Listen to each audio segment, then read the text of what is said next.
الحمد للہ الذی حی لا یموت کل شیء ہالک الا وجہہ لہ الملک ولہ الحمد وہو علی کل شیء قدیر رب اشرح لی صدری ویسر لی امری واحلل عقدۃ من لسانی یفقہوا قولی رب زدنی علما رب زدنی علما رب زدنی علما۔ 25واں پارہ یہاں سے شروع ہوتا ہے۔ سورہ حامیم سجدہ کا رکو نمبر 6 ہے۔ فرمایا کہ قرآن کی حقانیت واضح ہو کر رہے گی۔ سورہ حامیم سجدہ کے چھٹے رکو میں آگاہ کیا گیا کہ قیامت کا علم صرف اور صرف اللہ رب العزت کی ذات کو ہے۔ اسے ہر شے کا علم ہے، یہاں تک کہ وہ جانتا ہے کہ کس خوشے سے کیسا پھل نکلے گا۔ فرمایا اور کوئی مادہ کیا جنم لینے والی ہے، اس کو ہر چیز کا علم ہے اور خبر ہے۔ رکو نمبر اب یہاں سے سورہ شورى شروع ہوتی ہے۔ رکو نمبر 1 پہ فرمایا کہ شرک پر آسمانوں کا غیظ و غضب۔ فرمایا کہ اس سے خبردار کیا گیا ہے کہ جب اللہ کے ساتھ کسی کو شریک کیا جاتا ہے تو آسمان غضبناک ہو کر جوش سے پھٹ پڑنے کے قریب ہوتا ہے، لیکن فرشتے ہیں کہ جو اہل زمین کے لیے دعائیں مغفرت کرتے رہتے ہیں ہمیشہ۔ تو اس سے وجہ سے کیا ہوتا ہے کہ مشرکین اللہ کی نگاہ میں اور وہ عنقریب اپنے کیے کی سزا پا کے رہیں گے۔ جو مشرکین ہیں، شرک کرنے والے ہیں، وہ یہ نہ سمجھیں کہ اگر ہم شرک کر رہے ہیں ہمیں کوئی پوجنے والا نہیں ہے، ہمیں کوئی پوچھتا ہی نہیں ہے، مطلب ہم ٹھیک ہے۔ نہیں، اللہ رب العزت مسلسل ان لوگوں کو دیکھ رہا ہے، اور اللہ رب العزت ایک موقع کے تلاش میں ہے کہ کس طریقے سے ان کو عذاب سے دوچار کیا جائے۔ فرمائے نبی اکرم صلی اللہ علیہ وسلم کی ذمہ داری ہے کہ اہل مکہ اور اطراف میں بسنے والوں کو دعوت و تبلیغ پیش کریں۔ اب یہ ذمہ داری صرف مکہ کے اندر نہیں تھی، فرمایا باہر نکلیں مکہ سے اور اپنی دعوت کو پھیلائیں۔ رکو نمبر 2 پہ فرمایا کہ اقامت دین کا حکم۔ اس رکو میں ہدایت دی گئی کہ اپنے جملہ معاملات میں اللہ ہی کو حاکم مانو۔ جملہ معاملات کس کو کہا جاتا ہے؟ بتائے گا کوئی مجھے؟ زندگی کے تمام معاملات میں کس کو حاکم ماننا ہے؟ اللہ رب العزت کو۔ تو یہاں پہ مراد آتی ہے زندگی کے تمام معاملات، اب وہ چاہے شادی بیاہ کا حکم ہو، موت میت کا حکم ہو، یا پھر اللہ کے دین کو نافذ کرنے کا حکم ہو، یا پھر اپنے نفس کے اوپر امپلیمنٹ کرنے کا حکم ہو۔ فرمایا کہ اللہ کے دین کو پورے کے پورے اپنے جملہ معاملات پر نافذ کرنا ہے۔ فرمایا اس لیے کہ وہی تمہارا خالق مالک ہے اور رازق بھی وہی ہے۔ فرمایا مسلمانوں کو حکم دیا گیا کہ وہ دین کو قائم و نافذ کریں اور اس عظیم مشن کے حوالے سے وہاں میں اختلاف نہ کریں۔ مشن تو ایک ہے نا ہم سب کا، چاہے وہ دیوبندی ہو، بریلوی ہوں، اہل حدیث ہوں۔ ہو سکتا ہے فقہی معاملات میں ہیں گے اختلافات وغیرہ ہوتے ہیں، لیکن عقیدے کے اندر اختلاف نہیں ہونا چاہیے بالکل بھی۔ مشن کیا ہے ہمارا؟ قرآن و حدیث، کہ قرآن و حدیث کو ہی پھیلانا ہے پوری کی پوری دنیا میں۔ اختلافات اپنی جگہ، لیکن یہ ہمیں بھی تعصب سے ہٹ کے سوچنا چاہیے اور دیگر لوگوں کو بھی، کہ ہم دیکھیں تو صحیح نبی اکرم صلی اللہ علیہ وسلم نے جو دعوت پیش کری وہ دعوت تھی کیا؟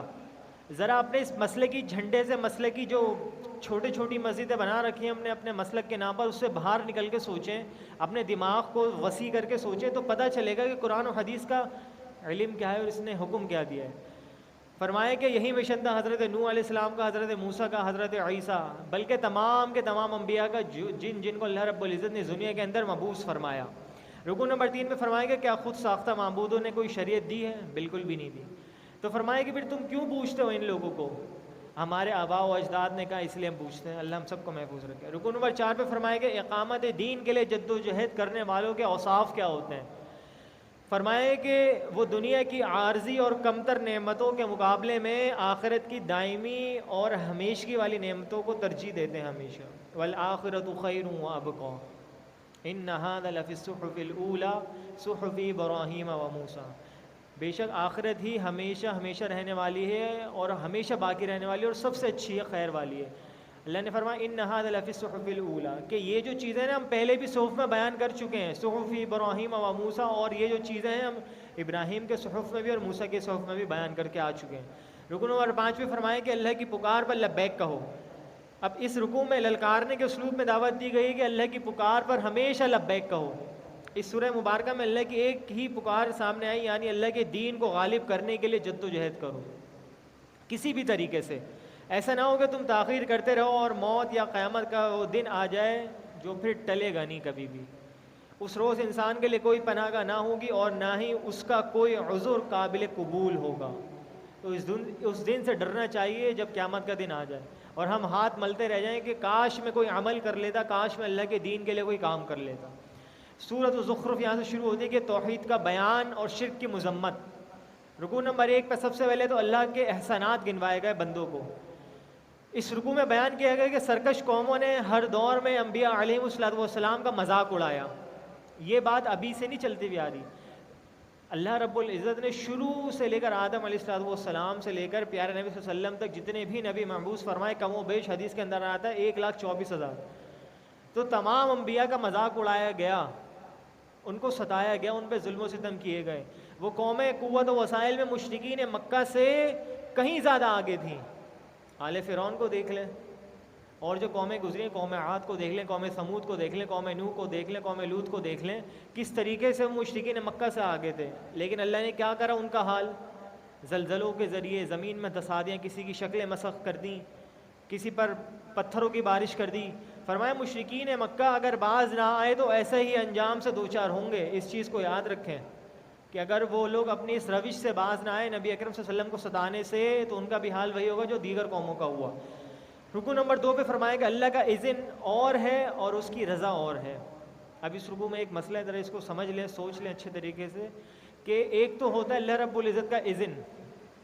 اذن کہتے ہیں کہ اللہ کی اجازت, کہ کل کافر یہ نہ کہے, ہر چیز, اس چیز کو یاد رکھیں کہ ہر چیز جو ہے نا اس دنیا میں جو ہوتی ہے اللہ کے اذن, اللہ کی اجازت سے ہوتی ہے.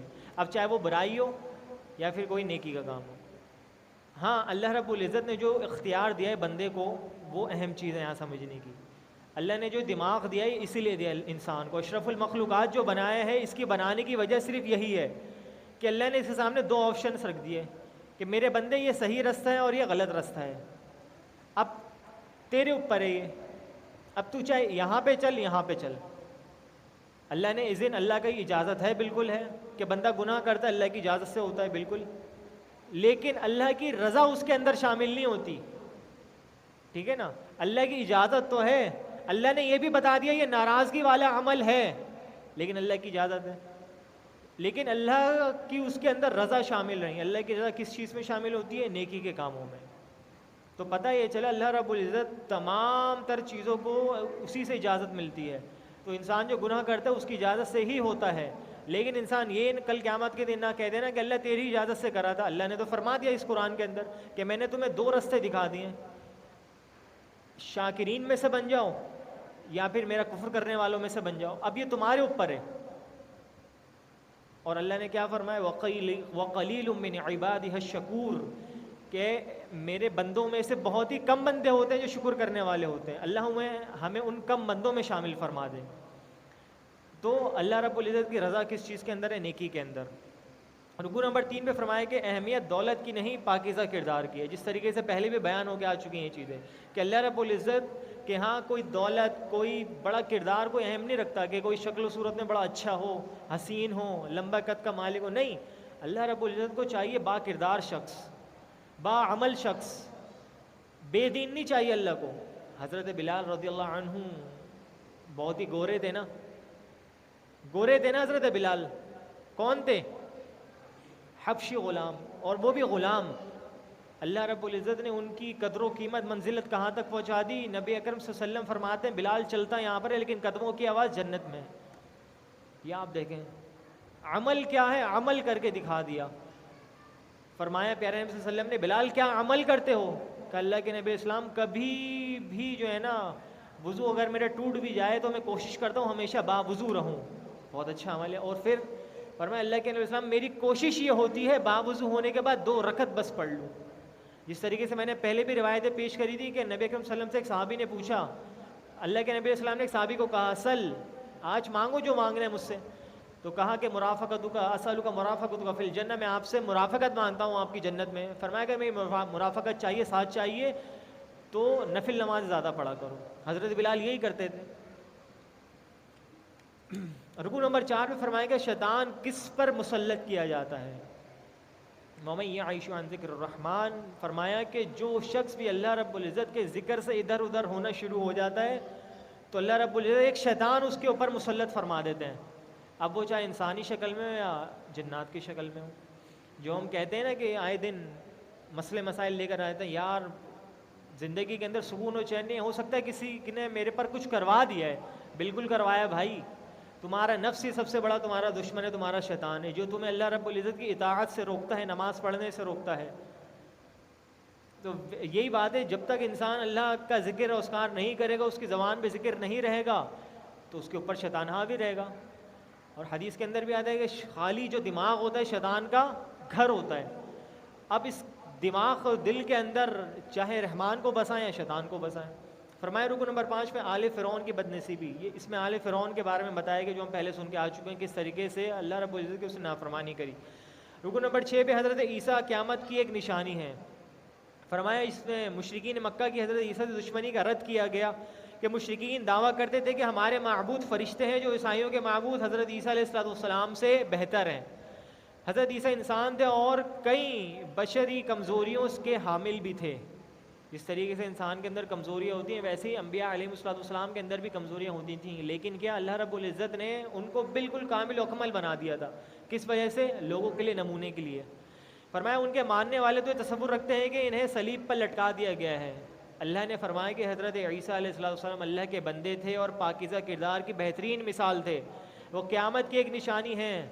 انہیں صلیب پر نہیں لٹکایا گیا بلکہ اللہ رب العزت نے انہیں ایسے ہی اٹھا لیا گیا ہے. کل قیامت کے دن قریب جب ہوگا تو عیسیٰ علیہ السلام کا نزول ہوگا, جس پر اہل سنہ والجماعہ کا عقیدہ یہ ہے کہ حضرت عیسیٰ علیہ السلام نازل ہوں گے, دجال کو قتل کریں گے, خلافت قائم ہوگی پوری کی پوری دنیا میں, اس کے بعد قیامت آئے گی جا کے. تو ہم سب کا عقیدہ تو یہ ہے کہ حضرت عیسیٰ علیہ السلام دوبارہ نازل ہوں گے بحیثیت امت محمد صلی اللہ علیہ وسلم. آپ کوئی نبی بن کے نہیں آئیں گے, آپ نبی علیہ السلام کے ایک امتی کی حیثیت سے اس دنیا کے اندر نزول کریں گے. رکوع نمبر 7 فرمایا مشرکین مکہ کی محرومی. اس رکوع میں آگاہ کیا گیا کہ روز قیامت اللہ کے فرمان بردار اپنے اعمال کی وجہ سے اپنی نعمتیں حاصل کریں گے اور اللہ کے نافرمان ہمیشہ ہمیشہ کے لیے جہنم میں رہیں گے. سورۃ الدخان یہاں سے شروع ہوتی ہے کہ رکوع نمبر 1 پہ فرمایا آخرت کی جواب دہی سے غفلت کا انجام. فرمائے کہ اس رکوع میں بیان ہوا کہ قرآن حکیم لوح محفوظ سے دنیاوی آسمان پر ایک برکت والی رات میں نازل کیا گیا ہے. کون سی رات ہے بھائی؟ وہ لیلۃ القدر. آج ہے نا انشاءاللہ لیلۃ القدر, 25ویں شب جو ہے, طاق رات بھی آج. تو ہر طاق رات لیلۃ القدر ہوتی ہے, ٹھیک ہے نا, اس کو یاد رکھیں. تو اس میں اسی راتوں میں ڈھونڈنے کا حکم بھی آیا ہے. ہاں اس کی نشانیاں بتا دی گئی ہیں جو آپ سب الحمدللہ اس چیز سے واقف ہیں.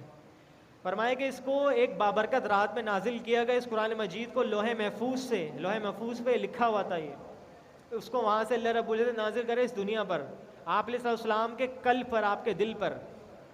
فرمایا نزول کا مقصد لوگوں کو آخرت کی جواب دہی سے خبردار کرنا تھا. اور مشرکین مکہ آخرت کی جواب دہی کی خبر کا مذاق اڑا رہے تھے. وہ بولتے تھے کہ آخرت کی زندگی کیا ہے, کچھ بھی نہیں ہے, ہم نے بس جو جینا تھا اس دنیا میں جینا ہے, کھایا پیا عیش کیا, بس مر کھپ گئے, ختم. فرمایا انہیں جھنجھوڑنے کے لیے اللہ نے ان پر قحط کا عذاب مسلط کر دیا. وہ فریاد کرنے لگے کہ ہم پر سے یہ عذاب ہٹا دیجئے, اگر ایسا ہوا تو ہم ایمان لے آئیں گے. اب آپ دیکھیں کتنی بڑی بات کر رہے ہیں. تو اللہ رب العزت کو پھر یہ چیز ناپسند ہوتی ہے جب بندہ معاہدہ کرے, عہد کرے, اس کو پھر توڑ دے. جس طریقے سے بنی اسرائیل نے کرا تھا, اللہ رب العزت نے ان کو سزا کے طور پہ کیا کرا, خلافت کا منصب ہی ان سے چھین لیا. اب یہ مسلمانوں کی خوش نصیبی ہے کہ امت محمد یہ ہے کہ نبی علیہ السلام آخری نبی تھے. اگر اب جس طریقے سے ہمارے کرتوت چل رہے ہیں نا ابھی ہم سب کے, اگر کوئی نبی آنا ہوتا نا تو اللہ رب العزت ہمیں بھی ذلیل و خوار رسوا کر کے ملیہ میٹ کر چکے ہوتے اس دنیا کے اندر ہی, پھر آخرت کا کوئی انتظار نہیں ہوتا. لیکن یہ پیارے نبی صلی اللہ علیہ وسلم اور اس امت کی خوش نصیبی ہے کہ آپ علیہ السلام آخری نبی تھے. اس چیز کا تو ہم کچھ لحاظ کر سکتے ہیں نا ہم سب. پیارے نبی صلی اللہ علیہ وسلم, اللہ کو تو ابھی بالکل ہی اس پہ رکھیں, ہم تو کسی خاطر میں لاتے ہی نہیں, نعوذ باللہ من ذالک. لیکن کل قیامت کے دن پیارے نبی صلی اللہ علیہ وسلم کا سامنا کس طریقے سے کریں گے, کبھی ہم نے سوچا ہے؟ نہیں سوچا بالکل بھی. اللہ کے نبی علیہ السلام حوض کوثر پہ کھڑے ہوں گے, اپنے امتیوں کو بلا رہے ہوں گے. اگر اللہ کے نبی نے ہمیں کہہ دیا سحقن سحقن, فرشتوں سے ان کو میری نظروں سے دور کر دو, تو ہمارا کیا بنے گا؟ اگر اللہ کے رسول صلی اللہ علیہ وسلم کسی کو دور کر دے تو پھر دنیا کی کوئی چیز ہے ہی نہیں جو پھر پاس کر سکے اس چیز کو. پیارے نبی صلی اللہ علیہ وسلم کی شفاعت پھر نصیب نہیں ہوگی کبھی بھی. فرمائے رکوع نمبر 2 بھائی کیا مرنے کے بعد دوبارہ زندہ نہیں ہونا؟ اس میں مشرکین مکہ کو بتایا گیا جس طریقے سے وہ جھٹلا دیتے ہیں. رکن نمبر 3 میں فرمایا کہ آخرت میں برا اور اچھا انجام. یہ بھی ہم سن کر آ چکے ہیں کہ اللہ رب العزت نیکی کرنے والوں کو اس کا پورا پورا بدلہ عطا فرمائیں گے, اور جو لوگ برائی کر کر آئے انہیں جہنم ملے گی. سورۃ الجاثیہ یہاں سے شروع ہوتی ہے کہ رکن نمبر 1 میں فرمایا کہ آیت الہی سے غفلت کا انجام کیا ہوتا ہے. جو شخص اس قرآن کو چھوڑ دیتا ہے پھر اس کا انجام کیا ہے. فرمایا کہ اس رکوع میں آیت آفاقی, آیت نفسی اور آیت قرآنی پر غور و فکر کی دعوت دی گئی ہے. ایسے بد نصیبوں کے لیے شدید وعید کا بیان بھی ہے جو اللہ کی آیت سننے کے باوجود اپنے کفر پر اڑے رہتے ہیں. نہیں جی, ہمارا مسلک ہے نا, ہم چھوڑ نہیں سکتے. ہمارے آباء و اجداد نے یہ بات کری, ہم اس سے آگے نہیں بڑھ سکتے نا. کیا کریں, یہ جو سوسائٹی ہے یہ کیا کہے گی ہمارے بارے میں. سوسائٹی کو بھاڑ میں ڈالیں, یہ سوچیں اللہ اور اس کا رسول کیا کہتا ہے آپ کے بارے میں. اگر اللہ اور اس کے رسول صلی اللہ علیہ وسلم کی نظروں میں آپ کی کوئی حیثیت, کوئی وقت نہیں ہے تو سوسائٹی زیرو ہے, بالکل کچھ بھی نہیں رہی, اہمیت نہیں رکھتی ہے. میں نے یہ بار بار یہ والی حدیث آپ کے سامنے پڑھی تھی, لا طاعۃ لمخلوق فی معصیۃ الخالق, کہ مخلوق کی اطاعت جائز ہی نہیں ہے اس وقت جب اللہ رب العزت کی نافرمانی ہو رہی ہو. تو اس حدیث کو یاد کر لیں اچھے طریقے سے کہ مخلوق کی اطاعت جائز ہی نہیں ہے اس وقت جب اللہ کی نافرمانی ہونا شروع ہو جائے. ہم آپ دیکھیں, میں بھی دیکھوں, آپ بھی دیکھیں کہ قدم قدم پر اللہ کی نافرمانیاں ہو رہی ہوتی ہیں. میں چپ چاپ کھڑا ہوتا ہوں خاموشی کے ساتھ. کیا وجہ ہے؟ میری رشتہ داریاں ہیں, میرے آباء و اجداد ہیں, میرے بڑے ہیں. بڑے اپنی جگہ, لیکن جب اللہ اور اس کے رسول کا حکم آ جائے وہ سراخوں پر ہوتا ہے, اس کو نہیں پیچھے ہم چھوڑ سکتے. یہیں بندے کا پھر دین پتہ چل جاتا ہے. یہیں سے پھر اپنے آپ کی وہ چیک اینڈ بیلنس شروع کر دے بندہ کہ وہ کتنے پانی کے اندر ہے. فرمائیں کہ بعض ایسے بھی ہیں جو اللہ کی آیت کو سمجھنے کے بعد ان پر اعتراضات کرتے ہیں اور ان کا مذاق اڑاتے ہیں. یہ سب سے بدترین لوگ ہیں. سمجھ بھی لیا, اس کے بعد بھی ایمان لے کے نہیں آ رہے, اور اس کے اوپر ان کی ڈٹائی دیکھیں, اس کا مذاق بھی اڑا رہے ہیں. نعوذ باللہ من ذالک, اللہ ہم کو ان میں سے نہ رکھیں. آج میں اور آپ دیکھ لیں کس طریقے سے معاشرے میں ہم سب کا حال ہو رہا ہے. کوئی بھی چیز ہو, ہم نے کوئی بھی چیز نہیں چھوڑی. ویڈیوز بنانے کے لیے ہم نے مسجد کا بھی انتخاب کر لیا اپنے انٹرٹینمنٹ کے لیے. دیکھتے رہتے ہیں نا ہم سوشل میڈیا کے اندر کہ کس طریقے سے لوگ مسجدوں کا استعمال کر رہے ہیں, جو مقدس مقامات ہیں ان کا استعمال کیا جا رہا ہے بس اپنی چاہ پوری کرنے کے لیے. میرا نفس مطمئن ہو جائے. اللہ ہم سب کو محفوظ رکھے. رکوع نمبر 2 پہ فرمایا کہ تسخیر کائنات کی بشارت. اس رکوع میں بیان کیا گیا کہ اللہ نے آسمان اور زمین کی ہر شے انسانوں کے لیے مسخر کر دی ہے. یہی بشارت ہے, اب یہ سنیں ذرا, یہی بشارت ہے جو جدید سائنسی ترقی کی بنیاد بن گئی. آج دیکھ رہے ہیں نا سائنس کہاں سے کہاں پہنچ گئی, کس طریقے سے پہنچی. فرمایا کہ مسلمانوں نے غور و فکر کرنے کی کئی مظاہر قدرت کو دریافت کیا. یہ جو اس کی شروعات ہوئی تھی مسلمانوں نے کری تھی. کبھی ہم پیچھے جا کے اپنی تاریخ پڑھیں, جو ہم کیمسٹری فزکس وغیرہ پڑھتے ہیں, اس میں کیا مسلمانوں کے نام آتے ہیں اکثریت میں, کہ جو ان فنون کو نکالنے والے وہ کون ہیں؟ اکثریت میں مسلمان ہیں. لیکن آگے جا کے ہم دیکھتے ہیں یہودی آ گئے, نصرانی آ گئے. کیا وجہ ہے؟ مسلمانوں نے یہ سب کام کرنا چھوڑ دیے.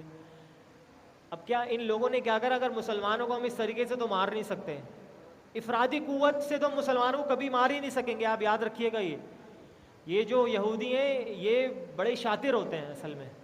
ان کو پتہ ہے افرادی قوت سے مسلمان کبھی بھی شکست نہیں کھا سکتے. اگر ان کو کرنا ہے ان کو کھوکھلا کر دو. اور آج آپ دیکھ لیں کس طریقے سے ہمیں کہاں کیا لگا دیا. ٹک ٹاک ہم بنا رہے ہیں, اسنیک ویڈیو ہم استعمال کرتے ہیں, یوٹیوب پہ ولاگ ہم بنا رہے ہیں. اگر واش روم بھی جا رہے ہیں تو وہاں پہ بھی کیمرہ لے کے جا رہے ہیں, بھائی آج بھی میں واش روم جا رہا ہوں. اللہ کے بندو ذرا سوچو تو صحیح کہ ہم ان کی چالوں کو سمجھ ہی نہیں پائے کہ وہ ہم سے چاہتے کیا ہیں. وہ تو صرف یہ چاہتے ہیں کہ آپ کو ان دھندوں میں لگا کر اور ساری کی ساری جو چیزیں ہیں ہم وہ اخذ کر لیں. تبھی تو اتنی بڑی یونیورسٹی وہاں پہ قائم کری ہوئی ہے مستشرقین کی. ان لوگوں نے خاص طور پہ یہی چیزوں کا علم دیا جاتا ہے. اور آپ کو پتہ ہے کس چیز کا؟ احادیث کا ان کو علم دیا جاتا ہے. یہ جو یہودی ہیں یہ اپنے لوگوں کو تیار کرتے ہیں, باقاعدہ مولوی بناتے ہیں. اس چیز کو بھی عام الفاظ میں کہہ رہا ہوں, مولوی بنایا جاتا ہے ان لوگوں کو, اور ان کو احادیث پڑھائی جاتی ہیں, اس کی سند پڑھائی جاتی ہے, اس کے سارے احوال پڑھائے جاتے ہیں. ان کو صحیح تیار کر کے پھر ہمارے درمیان بھیجا جاتا ہے. پھر کیا؟ پھر یہ انتشار پھیلایا جاتا ہے کہ یہ صحیح ہے, یہ ضعیف ہے, یہ چیز ہے, یہ ہے. من گڑت احادیث ہم دیکھ لیں کس طریقے سے سرکولیشن ہو رہی ہوتی ہے ہمارے درمیان. کوئی بھی مہینہ آئے ہر نئی چیز مارکیٹ میں موجود ہوتی ہے پہلے سے. ابھی یہ دیکھیں ابھی رمضان جب ختم ہوں گے نا انشاءاللہ 29ویں شب جو کہلاتی ہے لیلۃ الجائزہ, بھائی یہ کہاں سے آ گئی چیزیں, کیسا جائزہ؟ نبی اکرم صلی اللہ علیہ وسلم سے تو ہم نے نہیں یہ سنا. ابھی آپ دیکھیے گا, یہ میں ایسی بات نہیں کر رہا, ہواؤں میں تیر نہیں چلا رہا. آپ یہاں مسجد سے باہر نکلیں گے, کبھی آپ جا کے دیکھیں یہاں پہ اور بھی مساجد موجود ہیں نا, آپ وہاں کا جا کے سروے کریے گا, وہاں سے جا کے پوچھیے گا وہاں کے امام صاحب سے کہ بھائی لیلۃ الجائزہ کیا ہے, وہ آپ کو لمبی تمہید بنا کر پیش کر دیں گے, بھائی یہ چیز ہوتی ہے. نہ اس کا قرآن سے تعلق ہوگا نہ احادیث سے تعلق ہوگا. رکو نمبر 3 پہ فرمایا کہ نفس کی غلامی بھی شرک ہے. جس طریقے سے پہلے بھی چیزیں بیان ہو چکی ہے, بیان کرنا کا ٹائم نہیں ہے یہاں پہ, تو اس کو اسکپ کرتے ہوئے چلتے ہیں. رکو نمبر 4 پہ فرمائیں کہ گمراہ کن تصورات دینے والے برباد ہوں گے. اب یہ دیکھیں کہ اس رکو میں آگاہ کیا گیا کہ کائنات کا بادشاہ حقیقی کون ہے؟ اللہ کی ذات ہے. فرمایا کہ وہ لوگوں سے اعمال کا حساب لینے کے لیے قیامت قائم فرمائے گا. ہر کسی کو حساب دینا ہے نا اپنا اپنا, جو قیامت اسی چیز کا نام ہے کہ قیامت کل جب قائم ہوگی بہت ٹائم ہوگا. یہ تو ہم انسان ہوں گے جو اپنے اپنے پسینوں کے مطابق ڈوبے ہوئے ہوں گے, وہ ہمارا اصل میں پسینہ نہیں ہوگا, ہمارے گناہ ہوں گے. پیارے نبی صلی اللہ علیہ وسلم نے فرمایا کہ کچھ بد نصیب ایسے بھی ہوں گے جو اپنے پسینے کے اندر غوطے مار رہے ہوں گے. اللہ اکبر کبیرہ. کیا وجہ ہوگی؟ ان کے گناہ اتنے ہوں گے. اللہ ہم سب کو محفوظ رکھے. فرمایا کہ جھوٹے تصورات دینے والے اس روز خسارے میں ہوں گے. جو لوگ اللہ کی عطا کردہ تعلیمات پر ایمان لے اور ان کے مطابق عمل کیا, اللہ انہیں اپنی رحمت میں داخل فرمائے گا. اس کے برعکس جنہوں نے اللہ کی آیت کا انکار کرا وہ لوگ جہنم میں جائیں گے سیدھا. اب یہاں سے 26واں پارہ شروع ہو رہا ہے. فرمایا سورۃ الاحقاف یہاں سے سٹارٹنگ ہوئی ہے کہ عقائد اور اعمال کی اصلاح کا مؤثر بیان. اصل میں ٹائم کم رہ گیا نا, تو اس لیے تھوڑی کوشش ہو رہی ہے کہ 1.5 پارہ کر کے اس کو لپٹایا جائے. کیونکہ ابھی 27ویں شب آنے والی ہے انشاءاللہ, اس میں تو خلاصہ قرآن بیان ہوگا نہیں کیونکہ درس ہوگا, تو یہ وہ دن ہمارا ایک ضائع ہو جائے گا. باقی یہ ہے کہ 29ویں شب تک ہمیں ختم کرنا ہے, تو تھوڑا سا مجھے یہ آگے پیچھے کر رہا ہوں. اعتراض تو نہیں ہے آپ لوگوں کو؟ فرمایا رکو نمبر 1 پہ روز قیامت مشرکین کے معبود ان کے دشمن ہوں گے. سورۃ الاحقاف کے پہلے رکو میں بیان ہوا کہ اللہ نے انتہائی وسیع اور بامقصد کائنات کی تخلیق کی ہے, جو ہم دیکھتے ہیں ہم سب. جن ہستیوں کو اللہ کے ساتھ شریک کیا جاتا ہے, کیا انہوں نے بھی کچھ بنایا ہے؟ اب اللہ پوچھ رہا ہے سوالیہ طور پر, کیا کچھ بنایا ہے؟ بالکل بھی نہیں بنایا. اللہ نے فرمایا تو ایک مکھی کا ایک پر بھی نہیں بنا سکتے, تم ان لوگوں کو پوچھتے ہو مجھے چھوڑ کے. رکو نمبر 2 پہ فرمایا کہ اچھا اور برا کردار. انسان اب یہاں بتایا گیا فکری اعتبار سے 40 سال کی عمر میں جا کر پختگی حاصل کرتا ہے. کوئی مجھے بتائے گا نبی علیہ الصلوۃ والسلام کو نبوت کس سال میں ملی تھی؟ میں آپشن رکھتا ہوں آپ کے سامنے, 35 سال کی عمر میں, 45 سال کی عمر میں, 55 سال کی عمر میں, 50 سال کی عمر میں ہے, 40 سال کی عمر میں. کیا وجہ ہے 40 سال کی عمر میں نبوت ملنا؟ کیا وجہ ہوتی ہے؟ کوئی مجھے بتائے گا؟ آپ بزرگ ہو, آپ بتائیں. اللہ کا حکم تو بالکل اس میں کوئی شک ہی نہیں ہے, شعور. اور اگر آپ سائنسی اعتبار سے دیکھیں نا تو سائنس یہ کہتی ہے, سائنس کی اصل میں ہمیں مثالیں دینی نہیں چاہیے, لیکن کیا کریں, کمزور لوگ ہیں نا ہم. قرآن کو ہمارے قرآن ڈائریکٹ ہضم نہیں ہوتا. سائنس کے اعتبار سے دیکھیں, سائنس کہتا ہے کیا ہے کہ بھائی 40 سال کی عمر میں انسان, مرد کی بات ہو رہی ہے یہاں پہ, مکمل طور پر پورا ہو جاتا ہے, دماغ کے لحاظ سے بھی جسمانی طور کے بھی. اس کے اندر اتنی پختگی, اس کے اندر اتنا ٹھہراؤ آ جاتا ہے کہ اب اس کو جو کوئی بھی کام کرنے کو نا وہ بڑے آرام سے کر گزرتا ہے. تو انبیاء علیہ الصلوۃ والسلام کو جو نبوت عطا کی گئی تقریباً 40 سال کی عمروں میں ہی عطا کی گئی. کیوں؟ دماغ کی پختگی کی وجہ سے, معاملات کی فہم کی وجہ سے, کہ اب اچھے طریقے سے معاملات کا فہم آ سکتا ہے. آپ دیکھیں نبی علیہ السلام کی زندگی, 40 سال کی عمر میں نبوت ملی, 13 سال مکہ میں گزارے آپ نے صلی اللہ علیہ وآلہ وسلم, لیکن آپ کی زبان سے کبھی بھی اف نکلا ہو؟ دیکھا ہم نے کبھی بھی نہیں نکلا. آپ نے کسی کے خلاف بد دعا کری ہو؟ ہاں بد دعائیں کی ہیں آپ نے, لیکن اللہ کے حکم سے. کہاں پر؟ مدینہ آ کر, اور وہ بھی بالکل اینڈ لیول پر, کہ جب کفار نے, مشرکین نے آپ علیہ السلام کا صبر بالکل ختم کروا دیا, اللہ کے حکم سے بد دعائیں کی ہیں آپ نے. تو 13 سال کی جو مکی زندگی ہے, اس میں آپ نے دیکھیں آپ علیہ السلام نے کبھی بھی کسی کے لیے کوئی غلط بات کی ہی نہیں. یہ آپ کی نبوت کی نشانی تھی. فرمایا کہ عمر کے اس مرحلے میں اللہ کا نیک بندہ بارگاہ الہی میں یوں عرض کرتا ہے. اب یہاں پہ نقشہ کھینچا گیا ہے کس طریقے سے بندہ پکارتا اللہ کو. فرمایا کہ اے اللہ مجھے تو توفیق عطا فرما کہ میں تیری نعمتوں کا شکر کروں، میں وہ نیکیاں کر سکوں جس سے تو راضی ہو جائے، میری اولاد کو نیک اور میرے لیے صدقہ جاریہ بنا دے۔ بشارت دی گئی کہ ایسے نیک بندے کے گناہوں سے اللہ صرف نظر فرمائے گا اور اس کی تمام نیکیوں کو قبول فرمائے گا۔ اللہ ہماری نیکیوں کو بھی قبول فرمائے۔ اس کے برعکس ایسا شخص انتہائی بد نصیب ہے جس کے والدین نیک ہوں لیکن وہ ان کی نافرمانی کرتے ہوئے گمراہی کی راہ اختیار کر لے۔ آپ یہ دیکھیں اللہ رب العزت والدین کی جو اجر ہے وہ اولاد کے چکر میں برباد نہیں کرتا، یا پھر اگر اولاد کا اجر ہے وہ والدین کی اس میں برباد نہیں ہوتا۔ ہر کسی نے فرداً انفرادی طور پر اپنا اعمال نامہ خود اٹھانا ہے اور خود اس کو دیکھنا ہے۔ فرمایا والدین اسے تلقین کریں کہ اس حقیقت پر ایمان رکھو کہ مرنے کے بعد دوبارہ زندہ ہو کر اپنے اعمال کی جواب دہی کرنی ہے۔ وہ پلٹ کر کہے آج تک کوئی انسان مرنے کے بعد دوبارہ زندہ ہوا ہے؟ ایسا کردار رکھنے والے لوگ اگر توبہ نہیں کریں گے تو ہمیشہ جہنم کی آگ میں جھلستے رہیں گے، جلتے رہیں گے۔ اللہ ہمیں محفوظ رکھے جہنم سے۔ رکوع نمبر 3 میں فرمایا کہ قوم عاد کی بربادی کی داستان جو ہم پیچھے سن کے آ چکے ہیں، جس طریقے سے انہوں نے اپنے نبیوں کی بات نہ مانی تو اللہ رب العزت نے ان کو زلزلے اور آندھی سے نیست و نابود فرما دیا۔ رکوع نمبر 4 میں فرمایا کہ حق کی دعوت اور جنات کی زبانی۔ اب نبی علیہ السلام نے جنات کو بھی تبلیغ کری۔ کہتے کیا ہیں جنات؟ انا سمعنا قرآنا عجبا یہدی الی الرشد، کہ جب نبی علیہ السلام سے قرآن سن لیا، سننے کے بعد اپنی قوم کی طرف پلٹے، اپنی قوم کو کیا کہتے ہیں؟ یا قوم انا سمعنا قرآنا عجبا، ہم نے تو بڑا ہی ایک عجیب قرآن سن کر آئے ہیں جو آج سے پہلے ہم نے کبھی سنا ہی نہیں تھا۔ وہ کیا کرتا ہے؟ ہمیں رشد و ہدایت کی طرف تنبیہ کرتا ہے، اس کی طرف بلاتا ہے، صراط مستقیم کی طرف دکھاتا ہے۔ اپنی قوم کی طرف گئے، ان کو دعوت کری، قوم والے بھی مسلمان ہو گئے، لیکن مسلمان ہوئے تو کون نہیں ہوئے؟ ابو لہب نہیں ہوا، ابو جہل نہیں ہوا، جو آپ علیہ السلام کو اپنی نظروں سے دیکھتے تھے۔ کوئی ایک شخص کہ آج بھی لوگ تمنا کرتے ہیں نا کہ کاش ہم نبی اسلام کے زمانے میں ہوتے، تو اس بات کو یاد رکھیں کہ اللہ نہ کرے گا اللہ آپ کو مشرکین میں سے کرتے، کفار میں سے کرتے، تو کیا بنتا ہمارا؟ تو جو آج تعلیمات ہماری آپ علیہ السلام جو دے کے گئے ہمارے سامنے، اس پر عمل کر لیں، بس اللہ کافی ہو جائے گا انشاءاللہ۔ فرمایا سورہ محمد یہاں سے شروع ہوتی ہے، رکوع نمبر 1 پہ فرمایا کہ 2 قومی نظریے کا یہاں بیان ہوا کہ ہے کیا؟ فرمایا کہ دنیا میں 2 ہی گروہ ہیں، ایک کافر ہے اور دوسرا مومن گروہ۔ کافر وہی جنہوں نے نبی اکرم صلی اللہ علیہ وسلم کو رسول ماننے سے انکار کیا اور دوسروں کو یہ سعادت حاصل کرنے سے روکا۔ مومن وہی جنہوں نے حضرت محمد صلی اللہ علیہ وآلہ وسلم کو سچے دل سے رسول مانا اور ان کی تمام ہدایت پر عمل کیا۔ مومنوں کو حکم دیا گیا ہے کہ میدان جنگ میں خوب خون ریزی کر کے کافروں کو توڑ دیں، کمر توڑ دیں ان کی۔ ایک چیز یاد رکھا کریں، جب بھی پیارے نبی صلی اللہ علیہ وسلم کا نام آئے تو صلی اللہ علیہ وسلم کہا کریں، اس سے کیا ہوتا ہے؟ 3 نیکیاں، 3 ریوارڈز ملتے ہیں۔ کیا کیا ہے پتہ ہے کسی کو؟ کسی کو نہیں پتا؟ اب بتا رہا ہوں، یاد رکھیے گا۔ نمبر 1، اللہ رب العزت 10 نیکیاں دیتا ہے، 10 درجات بلند کرتے ہیں اور 10 گناہوں کو معاف فرما دیتے ہیں، صرف صلی اللہ علیہ وآلہ وسلم آپ پر درود بھیجنے سے۔ اتنی بڑا اللہ رب العزت نے شان رکھی ہے آپ کی۔ رکوع نمبر 2 پہ فرمایا گیا جنت کے مشروبات یہاں پہ بیان ہوئے ہیں۔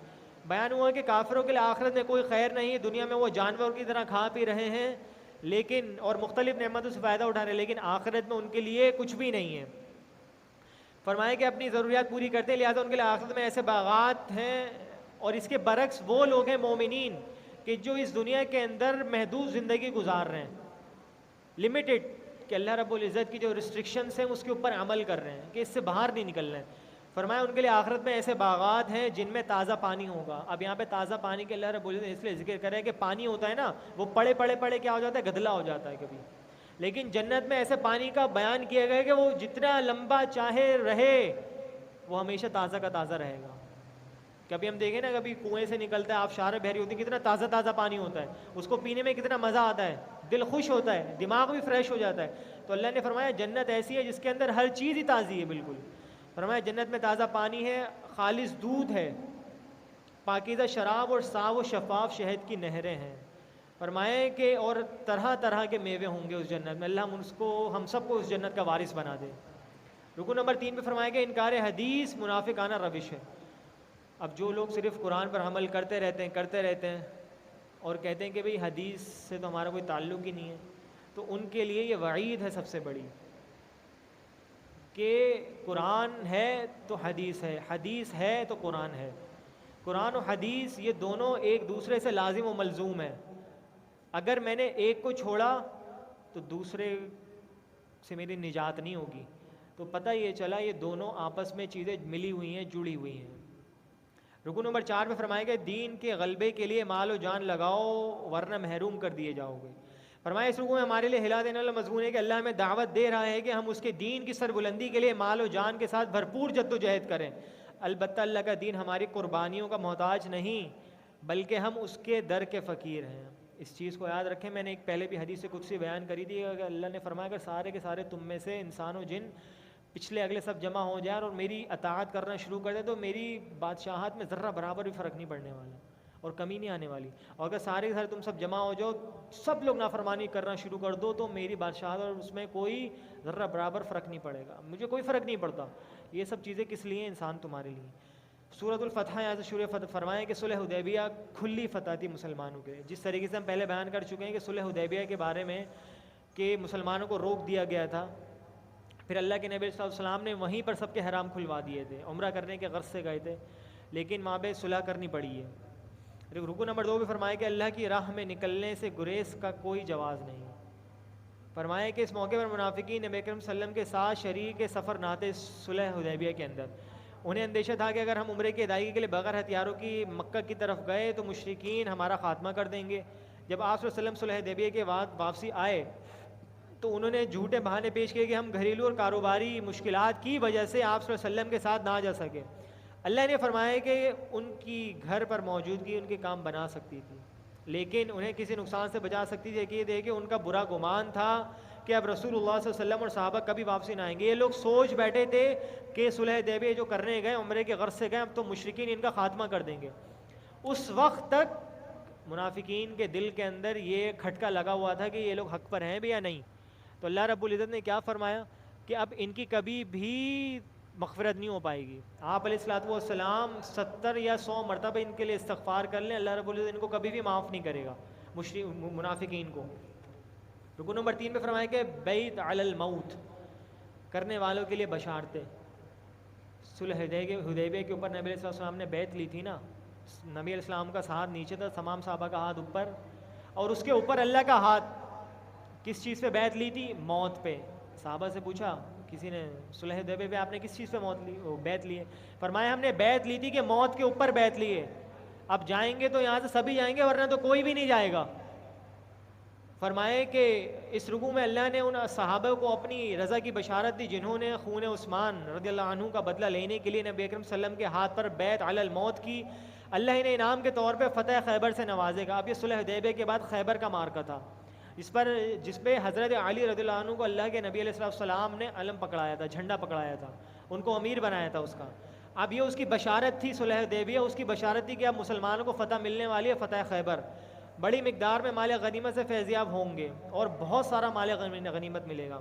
رکوع نمبر 4 فرمائے گا غلبہ دین کے لیے جد و جہد کرنے والوں کے اوصاف کیا ہوتے ہیں. اس رکوع میں آگاہ کیا گیا کہ نبی اکرم صلی اللہ علیہ وسلم کا مقصد صلح یا جنگ نہیں بلکہ عادلانہ نظام قائم کرنا تھا. یہ لوگ سمجھتے ہیں نا کہ نبی علیہ السلام نے تلوار کے ذریعے سے دین پھیلایا, تو ایسا کوئی نہیں, کچھ بھی ایسی کوئی بات نہیں ہے. ہاں جہاں پہ تلوار کی ضرورت پڑی وہاں پہ نبی علیہ السلام اور آپ کے صحابہ پیچھے نہیں رہے. آپ نے تلواریں اٹھائیں اور تمام لوگوں کو خاتمہ کرا جو اللہ کا دشمن تھا. لیکن آپ علیہ السلام کی آپ یہ زندگی نہیں پڑھتے. ہم لوگ 13 سال جو مکہ میں آپ نے گزارے ہیں وہی اصل میں بنیاد تھی.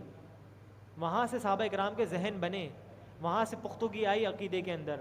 مدینہ کے اندر تو سارے مسئلے مسائل ہیں, مسائلوں کا حل نکالا اللہ رب العزت نے اور سارے مسائل بیان کیے گئے. زکوٰۃ کے مسائل, روزوں کے مسائل, فقہی مسائل اور جو دیگر مسائل تھے, جو بھی ساری چیزیں تھیں دنیا آخرت کی وہ مکہ کے اندر ہو چکی تھیں. اب مسلمانوں کو مدینہ میں آ کے اس کی امپلیمنٹ کرنی تھی. فرمائیں کہ آپ صلی اللہ علیہ وسلم نے باطل کے ساتھ صلح تو اس وقت کی جب اسے نیست و نابود کرنے کے لیے مناسب قوت دستیاب نہیں تھی.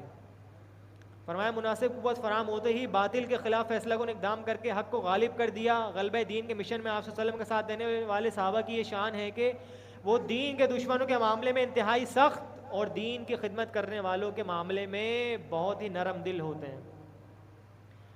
کفار کے لیے بڑے ہی سخت ہوتے ہیں مسلمان, اس چیز کو یاد رکھیے گا. آج اس کا بالکل برعکس ہوتا ہے. کفار کے لیے ہمارے دل بڑے نرم ہوتے ہیں. یار بس کیا کریں, پیٹ جو جڑا ہوا ہے ہمارا وہاں سے, اپنا کوئی مسلمان بھائی کے لیے کوئی بات کرنی ہو، نہیں ہم ہماری برادری کے نہیں ہیں، ہم نہیں کریں گے ان سے. یہ آج ہم نے رویہ اختیار کر لیا ہے. قرآن تو کہہ رہا ہے کہ مسلمان تو وہ ہوتا ہے اپنے بھائی کے لیے بڑا ہی نرم دل ہوتا ہے، بڑی محبت کرنے والا ہوتا ہے. یہاں پہ قرآن نے کوئی مسلک کا قید نہیں لگایا کہ وہ بریلوی ہوگا، دیوبندی ہوگا، اہل حدیث ہوگا، یہ ہوگا وہ ہوگا. قرآن تو کہہ رہا ہے کہ اپنے مسلمان بھائی کے لیے.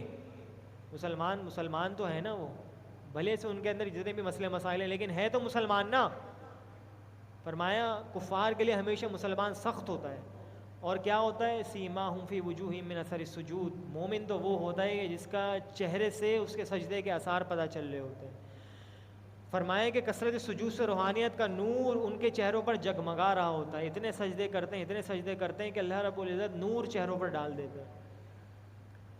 فرمایا اللہ نے ان کے اعلیٰ کردار کی مثالیں تورات میں اور انجیل میں بیان کی ہیں. ان کی مثال ایک ایسی کھیتی کی طرح ہے جو زمین سے برآمد ہوئی، اللہ نے رفتہ رفتہ اسے تقویت دی اور وہ اپنے بلبوتے پر کھڑی ہو گئی.